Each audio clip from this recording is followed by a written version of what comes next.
Hola chicos, chicas, ¿cómo están? Espero que estén bien. Sean bienvenidos a Unicornio Recursivo. Comenzando con la resolución de ejercicios. Ejercicio número 1. El reflejo de una lágrima. Hoy es el día libre de Dariela y para aprovecharlo decidió ir de excursión al bosque. La zona a la que llegó es una donde hay varios sauces. En este lugar hay una pequeña máquina que ella creó para poder ayudar en varias cosas. La máquina tiene como tarea principal recolectar savia de los sauces.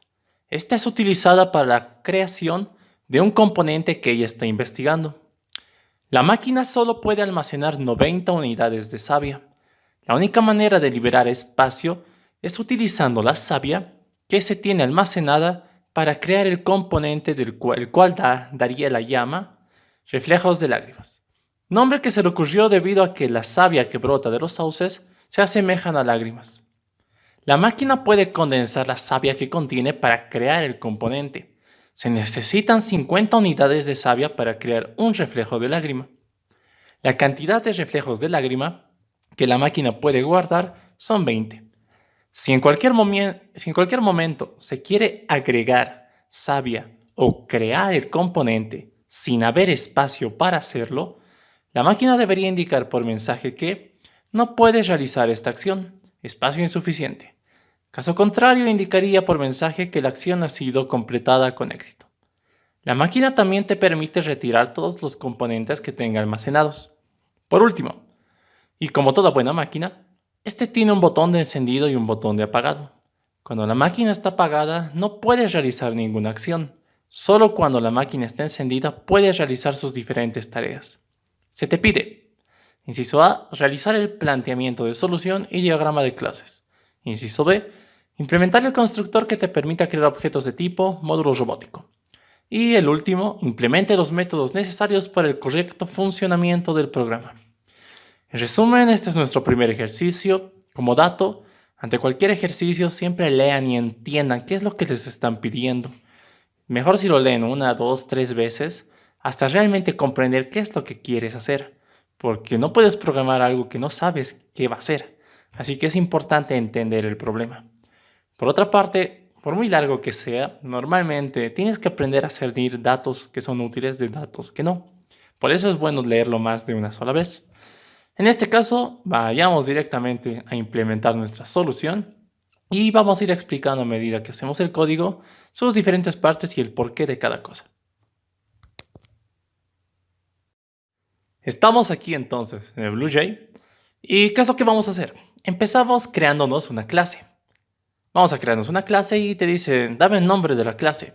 Si recordamos el ejercicio, nos decía: implementa el constructor que te permita crear objetos de tipo, y te decía de qué tipo querían que sea. Este, por ende, es el nombre de la clase que quiere que tengas. Entonces vamos a copiarlo. Nuestra clase se va a llamar módulo robótico.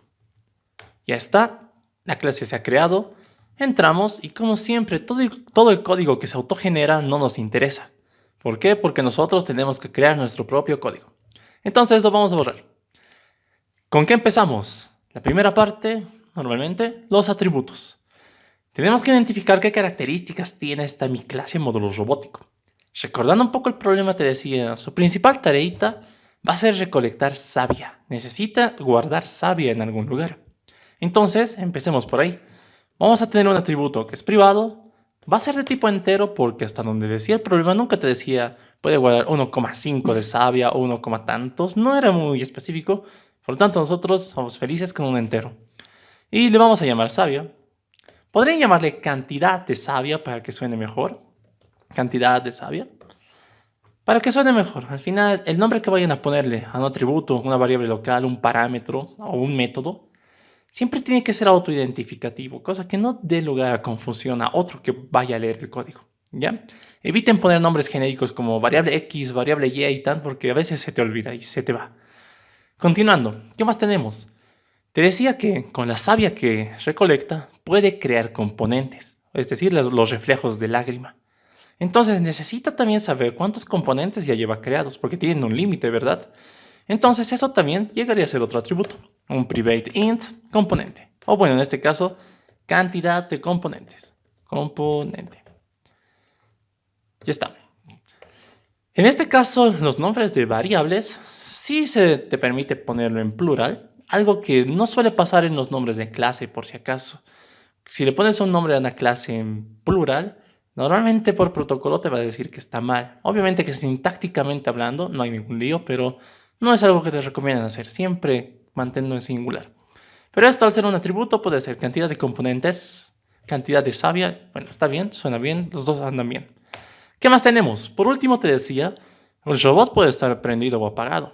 Entonces necesitamos saber en todo momento cómo está mi robot, si está prendido o si está apagado. Como dependemos de a lo máximo dos valores, el tipo de dato perfecto para esto sería un boolean. Entonces vamos a tener un private boolean. ¿Qué cosa? Yo le voy a llamar encendido. ¿Por qué? Le llamo encendido porque sé que si tiene el valor de true, está encendido. Si tiene el valor de false, quiere decir que está apagado. Tiene sentido, suena bien. Obviamente que podrían poner otro nombre, estado o algo así, pero como les dije, los nombres van a depender mucho igual del criterio de ustedes. Ya está, ¿qué más? Creo que por ahora nada más. Si algún atributo se nos hubiera olvidado y cuando estamos programando los métodos recién nos damos cuenta, no hay problema. Volvemos, lo declaramos y hacemos todo lo pertinente. Ahora pasemos al constructor. ¿Qué tengo que hacer? Solamente te decía explícitamente que tengo un constructor que te permita crear objetos a partir de esta clase. Entonces vamos a tener un public, ¿qué cosa? Public y nombre de la clase. Sencillamente lo copias, recuerda que no tienes explícitamente ningún tipo de retorno. ¿Qué más? Es un public, nombre de la clase, paréntesis. En este caso, un constructor, necesito datos de afuera, tengo datos que no conozco, que necesito para crear objetos a partir de mí. En este caso, la cantidad de savia y la cantidad de componentes se supone que parten cero, porque eres un robot nuevecito. Y normalmente todo aparato electrónico siempre te dan apagado. Así que en este caso en particular, si te das cuenta, no necesitas recibir de afuera ningún dato. Por tanto, no vas a recibir parámetros tu constructor. Eso es importante porque a veces muchos piensan que siempre obligatoriamente recibo parámetros. No, se da el caso que a veces tú ya sabes de antemano cuál es el valor inicial de algún atributo. Así que no es necesario recibirlo por parámetro. Entonces, ¿qué tenemos aquí? Yo sé que mi atributo cantidad de savia, cant savia, parte en cero. Sé que la cantidad de componentes también parte en cero. Y también sé que mi máquina va a partir apagada. Encendido, parte en falso. No está encendido. Ya está. Hasta aquí, si intentamos compilar, se va a ir guardando. Perdón, un clásico, punto y coma. Otra vez. Clase compilada, no hay errores de sintaxis. Como lo di programando así de a poco, es que puedes irlo compilando para ver si efectivamente hasta ahí todo va bien. Porque a veces pasa que lo haces de corrido, mandas a compilar y hay errores en todo lado. Como han visto, a veces se te da pequeños detalles como un punto y coma y demás, así que es mejor ir teniendo cuidado. Ok, hasta aquí vamos bien, todo bonito. En teoría ya puedo crear objetos de esto, pero ahora vayamos a la parte fuerte, que es implementar los métodos. ¿Qué hace esta tu clase? Para empezar, su tarea principal era el de puedo recolectar savia. Nunca te dice explícitamente si recolecta de uno en uno o si te dan. Pero si recordamos el problema, aquí te dice, si en cualquier momento se quiere agregar savia, podemos traducir ese agregar como yo te voy a dar la cantidad que quiero que entre a la máquina, por así decir. O en todo caso, podrías crearte dos métodos con el mismo nombre, es decir, sobrecargar el método y tener uno que recibe parámetro y uno que actúa recogiendo de uno en uno.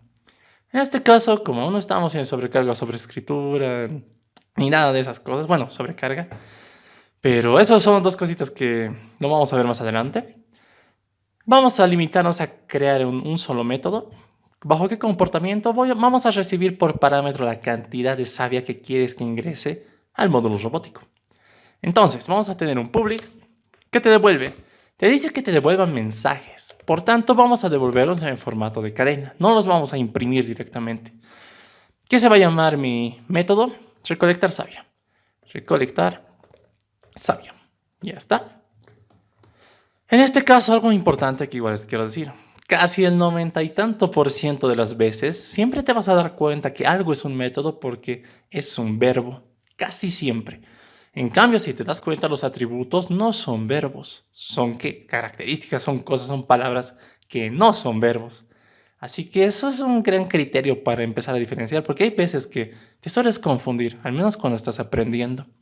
Así que como dato curioso. Continuando con la implementación. Para recolectar savia, ¿qué necesito saber? ¿Cuánta savia quieres que ingrese en esta ocasión al módulo robótico? Entonces necesito un parámetro de tipo entero que va a ser la nueva cantidad. Nueva cantidad. Entonces, ¿qué es lo que yo tengo que hacer? Yo sé que tengo un límite para guardar savia, básicamente. ¿Cuál era el límite para guardar savia? Te dice, ¿dónde está? 20 componentes, pero 90 unidades de savia. Si en cualquier momento se intenta pasar de eso, tú deberías decirle no hay espacio para guardar tanta savia. ¿Cómo vamos a hacer eso? Vamos a empezar aquí. Primero vamos a declarar, ya que te estamos diciendo voy a devolver algo, es bueno empezar siempre declarándote la respuesta. ¿Por qué? Para no olvidarte. Vamos a empezar con una respuesta. Por ahora lo vamos a dejar con comillas vacías, no hay mucho problema. Y ahora empezamos lo importante. ¿Qué? Tenemos que ver que la cantidad de savia que yo ya tengo más la nueva cantidad no sobrepase los 90. Entonces, ¿qué vamos a utilizar para eso? Necesito preguntar. De plano, debería llegar a tu mente, vamos a utilizar un if-else. ¿Qué vamos a preguntar? Vamos a decir, sí, ¿qué cosa? Si la cantidad de savia que yo ya tengo, más esa nueva cantidad que tú quieres agregar, nueva cantidad, es mayor que 90, quiere decir que yo no puedo hacer nada, lo siento mucho.